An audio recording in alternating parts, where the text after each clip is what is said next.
What's going on, everybody? Welcome back to the channel. Now, by the time this video is being uploaded or by the time you are watching this video, I am either out voting or have already voted in my local primary elections, which is pretty much exactly what we're going to be talking about today in this video. So, of course, the year is 2026. Yes, it is still the 250th anniversary of our nation's founding, but this year, of course, being an even number year means that there are elections that are taking place in this country, more specifically the midterm elections, since we are not in a leap year. I've actually been recording during my little technological mishap. Yes, I've already made a video previously, discussing my whole situation. I don't need to elaborate any further. You can go watch that video. I'll leave it in the upper right-hand corner in the eye icon. But still, I have been watching a lot of these like a hawk, and I do have videos planned for at least some of them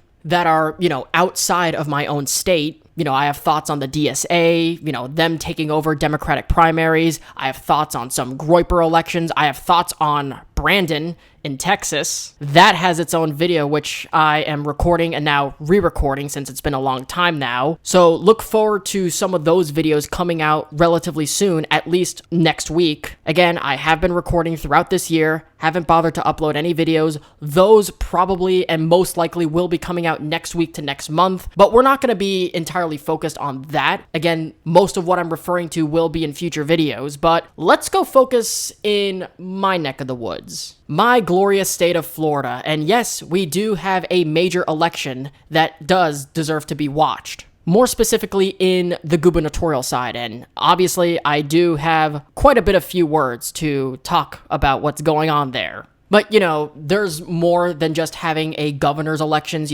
We have 28 congressional districts that are all up for election. We also have a Senate race that is taking place since our former Senator Marco Rubio has left his position to become our Secretary of State, which in turn left one of our Senate seats up for grabs this year in this election. Now, currently, it is being held by Ashley Moody, who was our Attorney General. Now, as a fellow Florida man myself, I don't necessarily have any opinions towards her. I mean, at least when she was Attorney General, she was, I would say, all right in a lot of times. She's not like, James Altmaier, who's going out and saying things like, we need digital ID, we need to have flock cameras all over the place and whatnot. She's not like that. I don't think she ever was, even as a senator. I really haven't looked deep enough into her track record to actually form a definitive conclusion of her in general. I do remember saying at one point I think she was one of the successors to DeSantis. I did tout her as potentially being like a future governor at one point. But again, that was very early on. Like 2-3 years before we even had these elections taking place. She definitely was on a lot of people's radars of being a future governor at one point. But Ashley Moody, she is our senator now, replacing the now Secretary of State Marco Rubio for that one seat. And we now have a special election as a result. We weren't supposed to have a Senate election in this cycle, but lo and behold, we do have one now. So Ashley Moody is the only GOP nominee, at least that I can think of, that is in this list. And she's pretty much all but guaranteed to get the GOP nomination. But there are two Democrats that are running, at least in this race. Those being Angie Nixon and Alexander Vindman. Now these two are very interesting, at least in their own ways. Now Angela Nixon is the more progressive candidate. And she's definitely been on the rise as of late, and has gotten a lot of attention after getting numerous endorsements from people like Hassan Piker. Yes, roll your eyes, him. He's also gotten endorsements from Bernie Sanders, Ilhan Omar. I think for a while, Rashida Tlaib, Ilhan Omar, and Bernie Sanders, alongside Hassan Piker, were all campaigning with her, at least for the past couple of months. And for those who remember, and this was a crazy story in Florida politics if you follow this, Angela Nixon is the same woman who, in the Florida House of Representatives, went in and started storming the floor with a pink megaphone as a form of protest against Florida's redistricting. So she was basically just shouting and sloganeering during the voting process of the new districts that are being drawn. And there's actually a picture of it that went viral. So that's one of the candidates for the Democrat nomination. She's gotten a lot of supports from the progressive side, from the far leftoids, people like the Squad, so, AOC, Ilhan Omar, Rashida Tlaib, all are campaigning for her. Hassan Piker endorsed her. So a lot of people are not necessarily too comfortable with having basically what is perceived to be a socialist as their next senator, especially in this state. I would be shocked if she ends up becoming our next senator, let alone winning against Vindman, which perfectly segues right into him. Alex Vindman. Now, if this name sounds very familiar to you, this is the same fucker who was one of the key witnesses of Trump's first impeachment. In fact, if I do remember correctly, I think he was one of the whistleblowers of the first impeachment with the perfect phone call to Volodymyr Zelensky. Now, Vindman himself is Ukrainian. He served as the Director of European Affairs for the National Security Council in the first Trump administration up until his resignation in 2019-2020. And again, this was because of that quid pro quo thing that happened, and that's pretty much where most of you watching this have heard his name before. It was through this first impeachment that happened, and Congress at the time viewed him as the key witness to what was going on between Trump and Ukraine. Going back to Vindman, most people know him through the first impeachment that happened back in 2019 and into early 2020, and now he's running for Senate in my state against the one and only primary challenger, which we've already discussed, that being Angela Nixon. And I do think he has a fair shot of clinching that nomination. I don't see Angela Nixon being able to take this nomination. This seat's most likely going red anyway. I personally do not mind him at all. I don't think he's necessarily the worst thing in the world, since he is pro-Ukraine. My stance on Ukraine has not changed whatsoever. I still think we need to support Ukraine. Putin is still a war criminal. He's still evil. Russia are still the bad guys. And that's just the truth. Slava Ukraina. So he definitely does win me on that issue specifically, with the Ukraine war and stuff like that. His campaign, though, is technically a long shot anyway. I do still think Ashley Moody will end up winning this seat, even though I absolutely don't know her enough to actually form a formal opinion on her. But I really don't think, regardless of who wins, that this race even matters. But that's the Senate out of the way. But I do also want to talk about the gubernatorial race as well.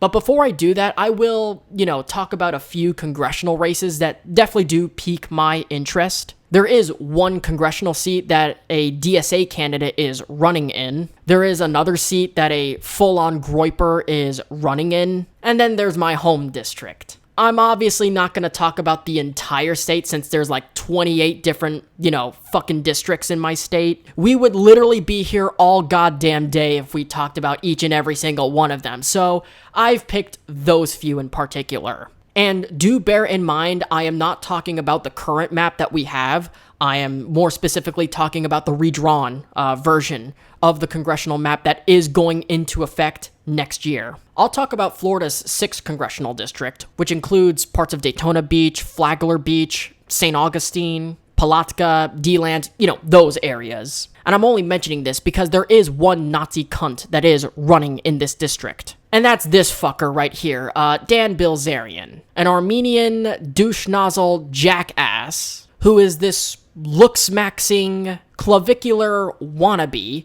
who does nothing but surround himself with hot bitches, trying to be, and failing miserably, to be the next Andrew Tate, while also simultaneously echoing the same shit that Hitler would say. Yeah, he's running as a Republican there, against Randy Fine, who, by the way, is Jewish. And that's the reason why he's running. He hates Jews, so he wants to run against a Jew. That's really what this boils down to. Dan Bilzerian is out there making videos with hot chicks while talking about how good Hitler is, and has gotten even criticism from both Democrats and Republicans. He doesn't even have fucking Nick Fuentes' endorsement. He's that hated.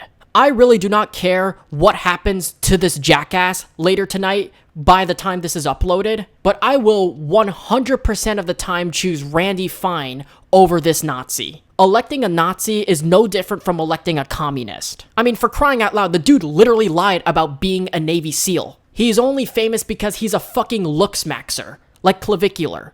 He's basically the looks-maxing of Clavicular combined with the manosphere masculinity shit of Andrew Tate. Literally the worst combination imaginable. The residents of Daytona are not that stupid to elect a guy like him, or anywhere in this district, and I've been there before, multiple times. There is absolutely no way I see him winning that congressional seat, despite the fact that the internet keeps fucking astroturfing him. More specifically, the Nazi side of the internet. So I wouldn't necessarily worry about him winning and beating Randy Fine. I think Randy Fine is going to absolutely dismantle this jerk-off. So the fact that this is actually being talked about is in fact hilarious. So I just wanted to mention that. And of course, it doesn't also help that you literally get the endorsement of Sneeko, so that tells you something. So now that I got that crash out of the way, it's time to talk about my local area. Now, in Florida's 25th congressional district, which makes up the coast of South Florida, going as far south as Miami Beach and as far north as Delray. So it's pretty much the entire coast of South Florida. You know, the beaches. Now, because this district has been redrawn, in fact, again, this is the recent drawing of this district, it's considered a vacant seat. Theoretically, Debbie Wasserman Schultz would be the representative of this area, this district. On the Democrat side, you have Oliver Larkin and Jared Moskowitz. And on the Republican side, you have a bunch of names. So Raven Harrison, George Moraitis, Scott Singer, Mayor of Boca, and I'm looking at the Wikipedia list of candidates that are running in this district. I don't think Trump made a single endorsement in this particular district. I think this district is purple when you really think about it, so it could go either way. And again, Trump really didn't endorse anyone, so I don't know or have any clue who the Republican nominee will be in this particular district. But on the Democrat side, again, you have two really well-known names. Well, at least one of them is an unknown that became a well-known, and those being Moskowitz and Larkin. Now, Larkin has been on the news more recently. The same reasons guys like Angela Nixon has been on the news, or people like Abdul Al-Sayed in Michigan, or Francesca Hong, who lost in an embarrassingly fashion just last week in a very close race too. Again, the DSA will be getting their own video, at least more than one video. And by the sound of what I'm saying, yes, Oliver Larkin is a DSA member, and has got a long list of endorsements, including from Hassan Piker, Miss Rachel, Angela Nixon, one of the Senate candidates that we just talked about, Bernie Sanders, Rashida Tlaib, Ilhan Omar, Zoran Mamdani. Again, that should really tell you something. You cannot run a DSA candidate in this state, especially one that is as red as this. I know as of recording, we are a week away from the actual election taking place, and this is being uploaded on the day of the election, so probably 24 hours from now, I could be proven wrong, but again, you're not going to have any sort of success if you run Democratic Socialists in Florida. It's just very hard to imagine that happening here, especially with a lot of Cubans and Venezuelans who've all had the same experiences with leftoid governments. And again, they're just not going to be too comfortable with guys like Larkin. They've seen what happened before. They're not going to want to relive that again. Not to mention, he's also a big critic of Israel. And again, the congressional district also has a large Jewish population, which also makes that a losing issue. And then on the other side, you have Jared Moskowitz, who is a more familiar name within that area. He is currently a congressman of Florida's 22nd congressional district, and there's already that familiarity there. Some of the newly drawn districts do include areas that he is currently the representative of. So chances are, people are going to vote for Moskowitz anyway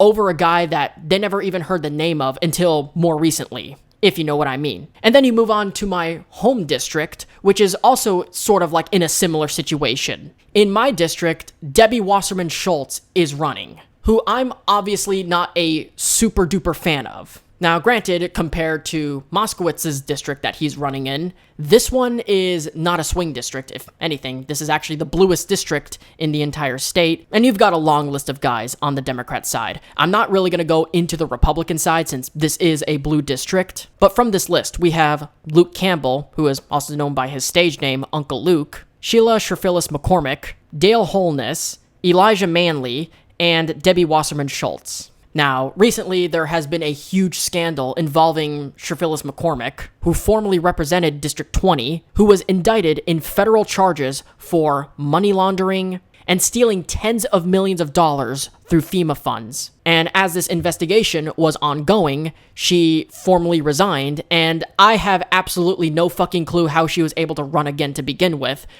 this going on. I think it's absolutely ludicrous that she was even allowed on the ballot with this fucking shit going on. But looking through most of this list, outside of Wasserman Schultz, there really isn't that many big known names that I can really think of. In fact, this is more than likely the actual general, because whoever wins this primary wins this district. That's how blue it is. So it can go either way. Polls show that Wasserman Schultz will end up winning this district anyway, and at the same time, there are other polls where I see Dale Holness winning. I mean, the polls have them flipping-flopping between the two. And on the other hand, Elijah Manley is an unknown, and fun fact, he follows me on Twitter/X, so, I wish him all the best. And he has pretty much the same endorsements as Larkin, except for the DSA. But realistically, I do see either Wasserman Schultz or Holness ending up winning this district regardless of what happens. So those are some of the races that I wanted to talk about in the House of Representatives of this state. Now I want to move on to the biggest race, which is the governorship. Now, on the Democrat side, there really isn't too many names that are running for governor, but the only big name that stands out, and the one that I think is going to clinch the Democrat nomination, is David Jolly. Now, I don't know too much about Jolly, but, my overall thoughts on him probably will determine on who becomes the Republican nominee in this state. And, oh boy, we're definitely in for a ride on this one. For the GOP side of the Florida gubernatorial race, we have Jay Collins, Paul Renner, and the two biggest names that are the most talked about, not just in this gubernatorial race, but in this whole election in this state in general, are Byron Donalds and James Fishback. Everyone and their mothers has been talking about this. James Fishback, where do I even begin with this dude? This is an individual who looks like the offspring between Mike McDaniel and Bill Gates. Looking at him, he literally looks like a fucking dweeb. And,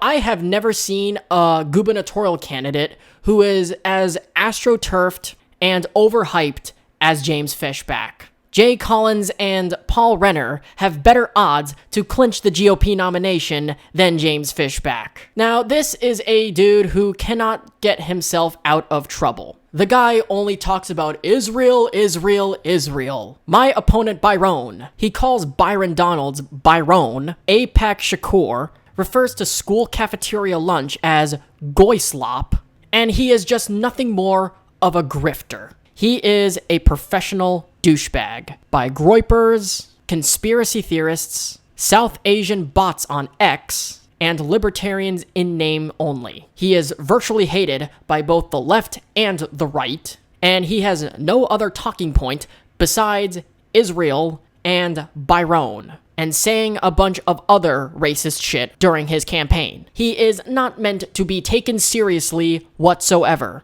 If you think Dan Bilzerian is bad, he is the gubernatorial version of that, statewide. And just take a look at the endorsements this guy has received. Asmongold, Tucker Carlson, Nick Fuentes, Candace Owens, Sneeko, Andrew Tate, Hodge Twins, Thomas Massey, Marjorie Taylor Greene, Alex Jones.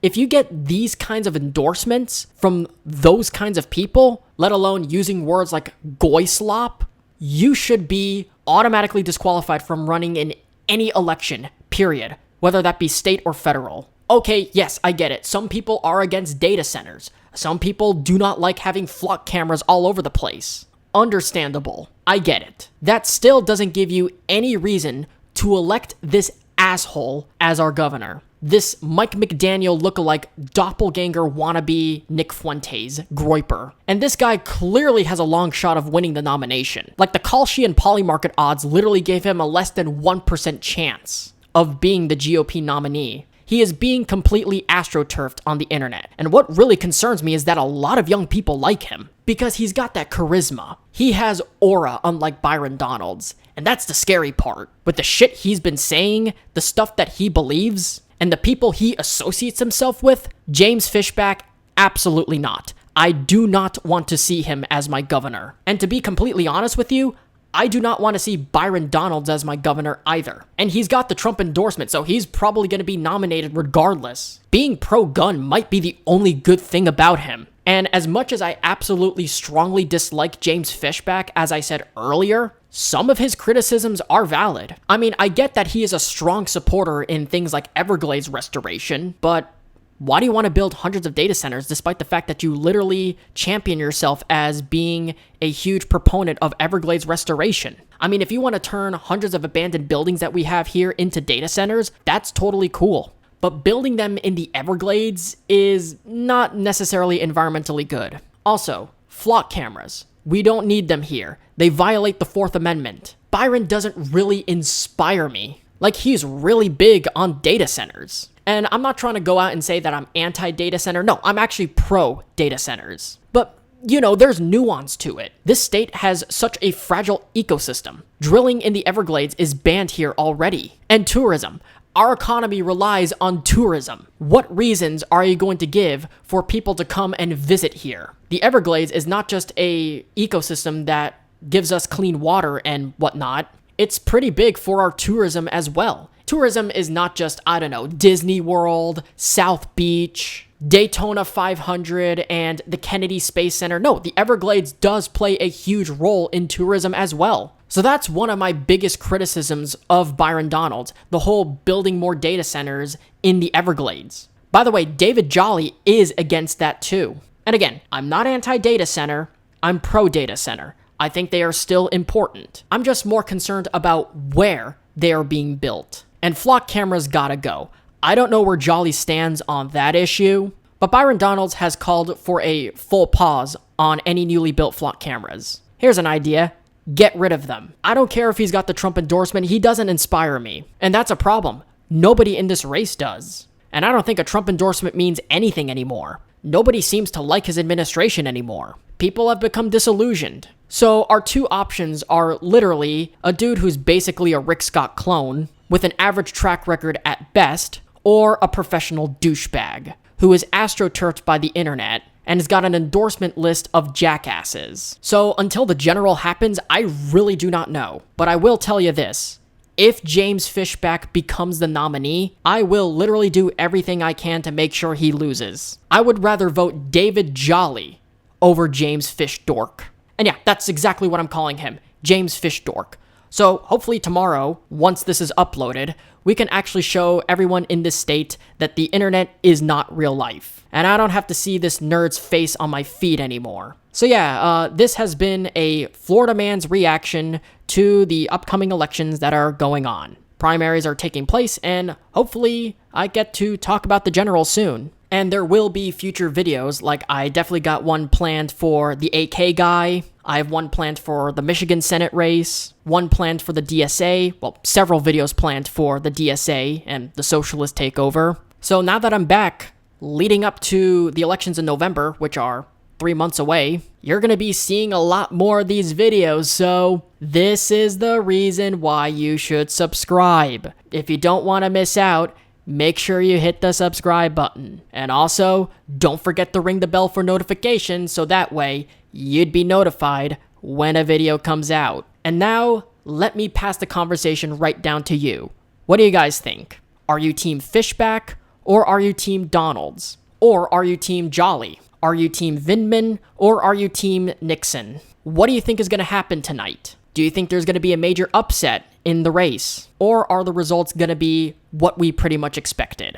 You be the judge, you be the predictors, so you go on and tell me what you guys think in the comments down below. And with that being said, thank you guys so much for watching. If you guys enjoyed, make sure to hit that like button down below. And if you're new around here, make sure to subscribe to the channel and ring the little bell for notifications. Don't forget to follow me on all my social medias. Links are in the description below. Share this video around with your friends, families, boyfriends, girlfriends, enemies, whomever. Definitely helps me out a lot, helps the video grow, and helps grow the channel if you were to share this with whomever you know. And I will be going over the results on my X, formerly known as Twitter, at AXY0M. I'll be covering the election results there as they go on. So don't forget to follow me on there to keep up to date with what's been going on. And then shortly thereafterwards, we can wait until November, and that's when the real fun begins. So anyways, guys, like, subscribe, ring the bell for notifications, and until then, I'll see you guys in the next one. Take care, talk soon, you're awesome.